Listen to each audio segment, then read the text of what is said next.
자, 한국조선업 이제 어쨌든 멀티플 상향이 계속되고 있습니다. 또 전반적인 리레이팅도 보시는 것 같은데 이 근거가 어떻게 될까요? 네. 저희가 조선업체들에게 멀티플을 줄 때 지금까지 이제 줬던 기준치는 수주 잔고의 길이만큼 정도를 네. 주는 거를 저는 진행을 네. 했었습니다. 그래서 3배를 균일하게 네. 주는 편이고 거기에서 이제 다른 사업의 영역을 가지고 있을 때 이제 각각의 프리미엄을 좀 부여를 네. 했었는데 미국 시장은 그냥 단순히 봤을 때 저희가 이제 금액 기준으로는 1년에 뭐 회사 그 기업 그 산업 자체는 400억 불이지만 네. 우리나라에게 노출된 건 100에서 200억 불 정도 사이가 좀 꾸준하게 네. 노출이 될 수 있다라고 생각을 하거든요. 근데 그것을 국내에서 방산을 진행을 하고 있는 HD현대중공업과 하나오션에게만 이렇게 경쟁사 없이 약간 네. 오픈이 되는 마켓이잖아요. 네. 그렇죠. 우리가 상선은 중국이랑 굉장히 그렇죠. 그 경쟁을 해야 네. 되지만 이 부분은 중국을 배제하고 본 맞습니다. 큰 산업 영역이기 때문에 이 부분은 저희가 이 산업에서 들어오는 수주로 인해서 발생할 수 있는 가치에 대해서 멀티플을 충분히 높여줄 네. 수 있을 만한 근거가 되었다라고 생각을 했고요. 그래서 그런 거를 좀 감안을 해서 상향 조정을 했습니다. 그래서 계속 사실 하나오션이 굉장히 많이 올라 있는데도 네. 계속 센 이유가 좀 약간 중국과의 경쟁 못하고 우리나라만 사실 수혜를 받을 수 있는 업종이다 보니까 계속 현대중공업이랑 삼성중공업 좀 사실 좀 약한 편이고 하나오션하고 현대중공업이 강한 이유가 된 것 같습니다. 이 두 회사 대형 방산 프로젝트에서 어떤 역할을 하고 있나요? 구체적으로? 국내에서 지금 하고 있는 거는 네. 이제 국내에서 큰 군함은 다 만들고 있습니다. 네. 잠수함도 만들고 있고 실제로 이지스함이나 뭐 네. 구축함, 순양함 이런 영역에 해당하는 거는 지금 다 둘 다 만들고 있고요. 저희가 과거에 두 회사의 특수선 사업부의 그 흐름을 좀 보면 네.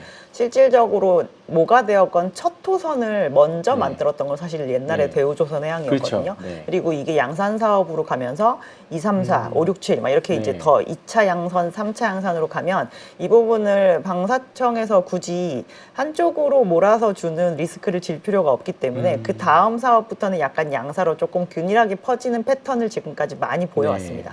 근데 저희가 이제 대우조선해양이 이 오너십을 갖지 않은 상태를 사실 20년 이상 유지를 그렇죠. 했었잖아요. 네. 그래서 최근 5년은 사실 이 부분에서의 이 특수선을 입찰을 따오는 고기에 있어서 조금 이게 균형이 안 맞아지기 시작하는 네. 모습을 조금 보이고 네. 있던 상황이었거든요. 현대로 오히려 조금 더 가는 듯한 그런 모습이었었는데 이제 최근에 오너십이 생기고 나서 처음으로 있었던 그 호이안에 대한 수주를 제가 기억하기로는 하나오션이 그때 진행했던 걸로 알고 있습니다. 그래서 앞으로도 국내에서는 대형은 아마 그 두 개사가 계속적으로 경쟁을 하면서 경쟁이라고 얘기하기 좀 민망할 정도로 굉장히 서로 싸우면서 수주를 많이 하고 있는데 아마 그러한 체제는 좀 유지가 되지 않을까 싶고요. 이제 여기에서 나왔던 해외에는 어떻게 할 거냐. 네. 다른 나라들은 저렇게 다 원팀으로 해가지고 구성해서 오는데 계속 싸울 거니라고 네. 했더니 이제 저희 해외 수출 그 해양 방산에 대해서는 이제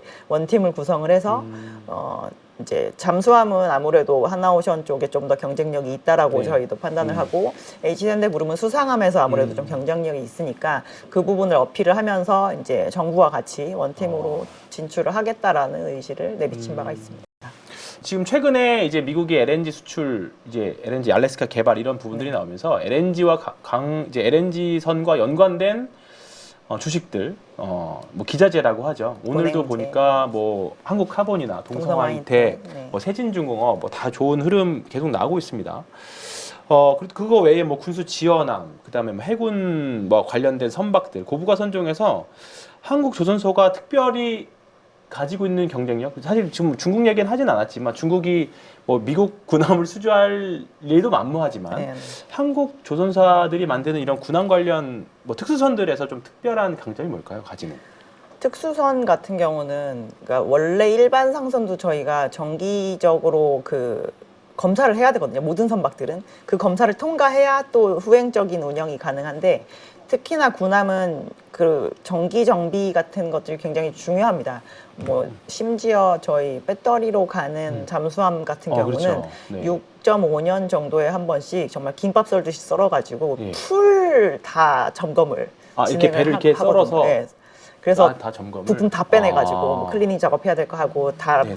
소진된 것들은 예. 또 바꾸고 이렇게 네. 해서 이제 그런 체인지를 하는데 그거를 지금까지 저희가 우리나라에서 필요로 하는 걸 다 진행을 했던 거잖아요. 네. 그래서 작년 겨울이었나 올해 초였나 또 HD 현대중공업 특수선사업부 가봤더니 거기서 막 필리핀 군함을 열심히 만들고 네. 있더라고요. 그래서 뭐 사업을 끊이지 않고 진행을 했었기 때문에 저희가 레코드를 무엇보다 잘 가지고 있는 상태이고요.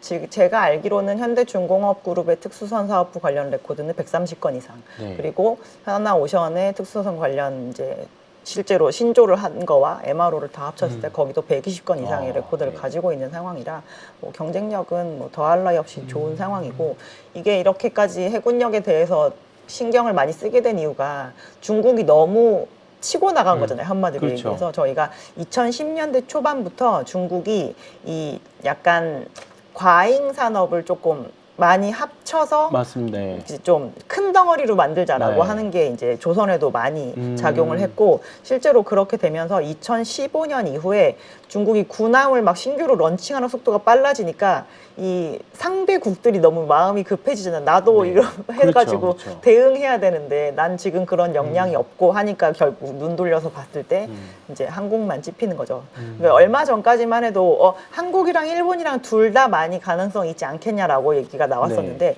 일본은 약간 제조업이나 조선업이 과거에 미국의 뒤를 조금 밟아가는 듯한 그런 모습을 보이고 그래요. 있습니다. 상선 쪽에서 점점 그 자기의 몸집을 줄이면, 상선을 줄이면 특수선도 결국 나중에 이거에 영향을 받게 되거든요. 그렇죠. 근데 지금 보면은 상선을 줄이고 약간 특수선에만 조금 해외 수출을 해보려고 노력을 하는 것 같은데, 그거를 발주하는 사람 입장에서 봤을 때 저 나라의 그 해양 방산 쪽 역량이 네. 이어질까 싶은 생각이 좀 들 거잖아요. 그래서 네, 그렇죠. 그런 측면에서 이제 한국이 좀 그냥 다른 선택지가 없구나라고 좀 얘기가 되는 부분이 요즘에 더 부각이 되는 것 같습니다. 자, 그러면 이제 조금 더 세부적으로 대형사들 말고 좀 이제 부속 엔진사들 한번 여쭤보겠습니다. 네네. 사실 지금 저희가 리포트에서 공부하기로는 이제 뭐 예를 들어서 중국에다가 발주를 주는 해운사들도 엔진만큼은 한국 거 써라. 엔진은 한국이 더 잘 만드니까 뭐 겉에는 니네들이 다 만들더라도 그럴 정도로 지금 엔진사들의 한국 엔진에 대한 신뢰도도 높고, 그리고 사실 실제 주가로만 보면 엔진들이 사실 더 주가는 더 많이 올랐어요. 네, 맞습니다. 지금 현대중공업의 엔진 사업부, 이 부분 사실 현대중공업 안에 있으니까 상장되어 있지 않고, 그 다음에 현대마린 엔진, 요게 예전에 두산 STX 엔진이었다가 중공업. STX 중공업. 네, 한화 엔진이 두산 엔진이었어요. 그렇죠. 죄송합니다. 헷갈렸습니다. STX 그죠. 한화 엔진이 그렇고, 그래서 엔진 생산하는 기업들이 앞으로도 계속적으로 이런 흐름을 계속 가져갈 수 있을까요? 네. 특수선 때문에 수혜를 본다는 일단 네. 아니고요. 네. 실제로 우리나라에서도 뭐 호위함, 초기함 이런 데 들어가는 네. 엔진은 STX 엔진이 만듭니다. 네. 그래서 거기는 이제 특수선과 관련된 건 네. 아니지만 네. 저희가 뭐 이렇게 군수 쪽에서도 미국이 지금 그 전략 상선 같은 걸 만들려고 하는 이유가, 전쟁이 났을 때 제일 중요한 건 뭔가 물자를 적시에 날르는 네. 건데 그러한 부분의 역량도 굉장히 꺼지고 있기 때문에 그렇거든요. 그래서 전체적으로 뭐 좀 상선에 대한 그 숫자가 많아지는 거, 네. 이거라고 한다면 당연히 엔진사한테 영향이 있고요. 아까 그 중국 얘기를 하셨는데, 중국의 그러니까 유일하게 엔진이 선주들한테 직접 영업하는 부품 중에 하나입니다. 그래서 저희가 조선소들이 그죠. 가서 저희 요렇게 배 만들 거니까 뭐 네. 해주세요라고 영업도 네. 하기도 하지만, 엔진사가 가서 근데 저 배 할 때 저희 엔진 그거 써주세요라고 넣어주세요. 영업하기도 하거든요. 실제로 막 그리스 날아가서 네. 영업도 하고 막 이제 이런 식인데, 선박의 추진 엔진은 만사와 윈GD라고 하는 네. 회사로 좀 갈려 있고, 네. 윈GD가 원래 타국의 그 라이센서였었는데 이게 중국 자본으로 팔렸습니다. 네. 그래서 선주들의 좀 그 라이센스 중에서 조금 더 선호도가 만 쪽으로 많이 옮겨가 있는 상황이었었거든요.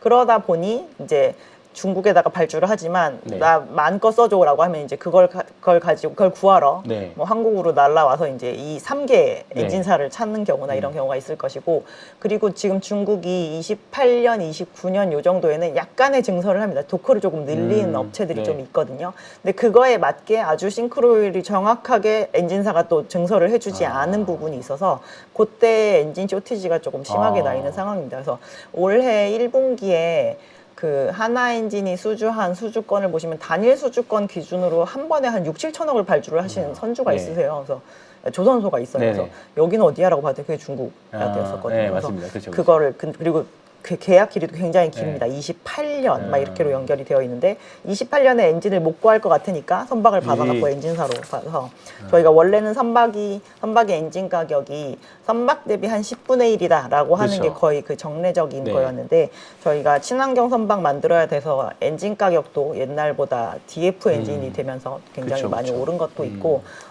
지금 이런 쇼티지가 만약에 난다라고 하면 그 선박 가격이 10분의 1에 그 깨지지 않았던 아. 비율마저도 조금 바꿀 수 있을 정도로 엔진사가 오히려 협상력을 아. 갖고 있는 상황이라고 보시면 될 것 같아요.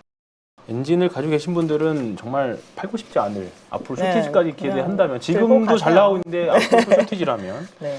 그냥 상반 놀라운 마진을 보시게 될 그러니까 거예요. 그 정도까지 상반기였던 것 같은데 현대마린 엔진이 중국 쪽에서 수주 나온 공시를 봤던 기억이 나요. 이제 그때부터 현대마린 엔진 이제 이 정도면 이제 멀티플 정말 확장이다. 그리고 현대마린 그게 엔진은 맞던 것 원래 같습니다. 이제 2015년 전후로 해서 그룹사가 좀 붕괴가 된 거잖아요. 네. 그래서 그 정말 캡티브라고 할 수 있는 조선소가 없는 상태로 네. 붕 뜨게 되면서 국내에 있는 비상장사와 중국에도 나름 조금 중형 조선소 중에 그냥 수주하면 엔진은 무조건 이쪽에다가 발주하는 네. 업체가 일부 있었는데요. 이게 HD 그룹으로 편입이 되고 나니까 중국에서 그렇게 오더를 들어오는 조선소의 퀄리티도 굉장히 올라갔습니다. 그래서 뭐 양쯔장 막 이런 데처럼 네. 저희가 이름 딱 들으면 아는 중국 조선소로부터 수주도 그룹 편입 이후에 들어오기 시작해서 이제 고객을 더 확장을 시킨 거죠. 그렇군요. 자, 마지막으로 지금까지 너무 다 좋은 얘기만 했는데 리스크. 네. 리스크는 뭐가 있을까요? 네. 리스크는 항상 주가인 것 같습니다.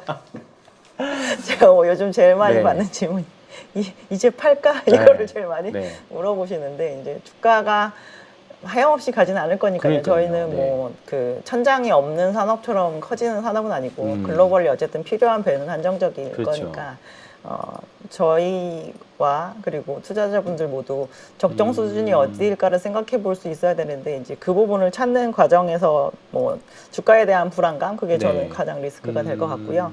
만약에 시장이 이제 산업이 너무 좋아서 옛날처럼 네. 다시 흥분을 하면서 모두 다 같이 조선업을 하겠다고 그렇죠. 달려드는 그러한 뉴스가 있다라고 한다면 그게 리스크가 될 수 있을 것 같은데 생각보다 옛날에 많이 뒤으셔서 그런지 맞아요. 그런 모습이 보이지 않고 네, 있다는 거. 맞습니다. 그러니까 이제 특히나 이제 오래된 분들일수록 더 접근 못하는 네, 그런 건 맞습니다. 확실히 좀 있는 네. 것 같은데. 아는 게 병인 거죠. 네, 그렇죠, 그렇죠. 근데 지금 뭐 조선 기자재나 조선 본주들 보면 뭐 딱히 딱 주가 올라가는 신고가 가면서 가는 올라간 딱 흐름들이 거래량도 별로 없이 그냥 매도하는 사람들은 별로 없는 것 같고 사는 사람들만 계속 사는 매수 거래량만 나오는 것 같거든요. 그래도 제가 이렇게 한 몇 년, 그러니까 코로나 이후에 쭉 이렇게 조선주 올라올 때 보면, 그러니까 모두 다 잔잔하게 행복하신 상태인 거예요. 왜냐면 맞습니다. 잃진 않았거든요. 네, 맞습니다. 근데 네. 되게 많이 벌진 또 않은 약간 그런 모두 애매하게 행복하신 그런 네. 상황을 유지하고 있으면서 네. 아, 손이 이렇게 꾸준하게 바뀔 수가 있나 싶어서 맞습니다. 그렇다라고 한다면 이렇게 한 명 팔기 시작했을 때 너도 나도 팔만한 그렇죠. 또 그러한 수급은 아닌 것 네. 같다라고 생각하고 있습니다.